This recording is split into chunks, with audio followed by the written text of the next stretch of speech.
Good morning. Thanks for being here. Please like, share, and subscribe.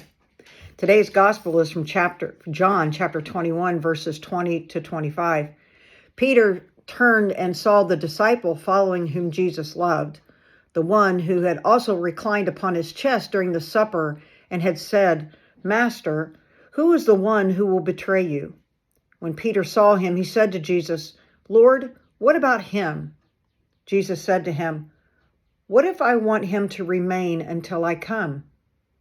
What concern is it of yours? You follow me." So the word spread among the brothers that the disciples would not die, but Jesus had not told them that he would not die. Just, "What if I want him to remain until I come? What concern is it of yours?" It is the disciple who testified to these things and has written them. And we know that his testimony is true. There are also many other things that Jesus did, but if these were to be described individually, I do not think the whole world could contain the books that would be written. Excuse me. I thought about that last phrase, saying there are many other things that Jesus did, but if these were to be described individually, I do not think the whole world would contain the books that would be written. Think of all the books. Made me think today about the books that we might write about our lives. So there's a great program called Storyworth, and you pay a membership fee for a year. And every week they send you a question, and you can choose to answer that question. You can write your own question, and then you can add pictures, and you can do whatever you want to that particular question. And then every week they do that. Well, I decided about 3 years ago that I wanted to do that. I wanted to just explore and see what it would entail. And so I did it. And I will say that there were times when I was very diligent, and they will send you the questions, and even if you don't answer them, the questions are there. You go onto your site, all your questions are there. You can edit, you can do whatever you want to those. I did edit some of them as I thought of more things I wanted to add to that particular question. And then I ended up doing it for 3 years. Yes, I had to resubscribe every year. But my book, I finally had it printed in January of this year, and my book is about that thick or so. And it really, when I was reading this today, I thought about, it would fill the world with all that they could tell about Jesus, but, they don't. They chose what they were going to choose. So I got to thinking, how do you choose? If someone told you you had to write your autobiography, or you're going to definitely write a book about yourself, what would you choose to put into that book? Now, I will say for me, for Storyworth, that was a great starting point.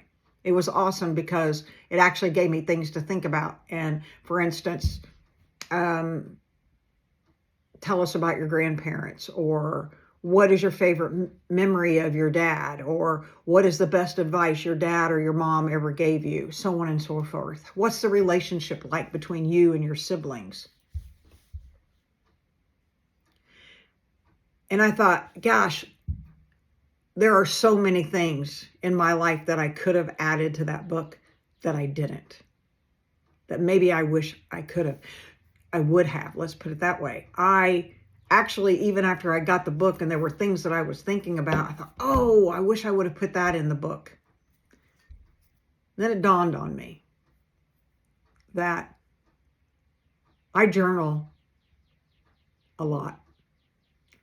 I've been journaling since Wade was tiny, so at least 40 years, 30 or 40 years. And I'm even more consistent now. So even though I may not have a volume, maybe I don't have an actual book that's all in one thing, I have a bunch of smaller books. And God help the person who has to decide what they're going to do with those once I've left this world and gone to see Jesus. Have you thought about that? Have you thought about leaving your legacy, leaving stories that people don't necessarily know?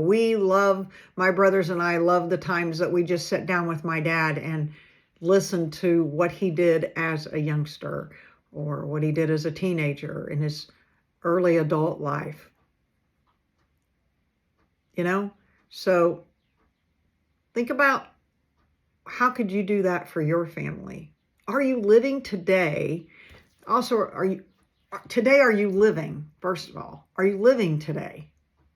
And I don't mean just going through the motions of doing everything you do, but are you living? Are you, as Jeff Cavin said today, seizing the day, carpe diem? Are you seizing today? Think about that. So today, write your story. Begin just jotting down, even if it's just little notes about, gosh, if I could write my story from the beginning that I can remember, what would I write about? You might have multiple volumes. All right, go out, seize the day, and give them Jesus.